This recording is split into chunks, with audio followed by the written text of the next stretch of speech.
وعلیکم السلام۔ میرا آج کا موضوع ہے عقیدہ ختم نبوت۔ ما كان محمد أبا أحد من رجالكم ولكن رسول الله وخاتم النبيين۔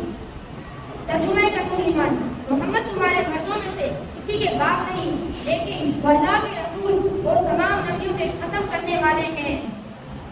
حضرت علی وقار، ختم نبوت کا عقیدہ کوئی فرعی مسئلہ نہیں ہے بلکہ اسلام کا بنیادی عقیدہ ہے۔ جس طرح ارکان اسلام کی کسی رکن کا انکار کفر ہے، اس طرح میرے نبی اعظم صلی اللہ علیہ وآلہ وسلم کے ختم نبوت کا انکار بھی کفر ہے۔ کیوں عقیدہ ختم نبوت؟ قرآن پاک کی کسی آیات سے، احادیث سے ثابت ہے، تو اب امام الانبیاء صلی اللہ علیہ وآلہ وسلم کے بعد نبوت کا دروازہ بند ہو گیا۔ اب کوئی نیا نبی نہیں آئے گا۔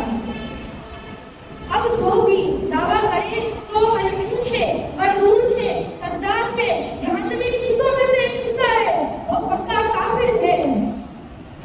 حضرت علی وقار، یہ میں خود نہیں کہہ رہا بلکہ خاتم النبیین نے فرمایا، مشہور شریف میں حدیث موجود ہے، سیکون فی امتی قطاعون ثلاثون کلهم یدعون انہ نبی اللہ وانا خاتم النبیین لا نبی بعدی۔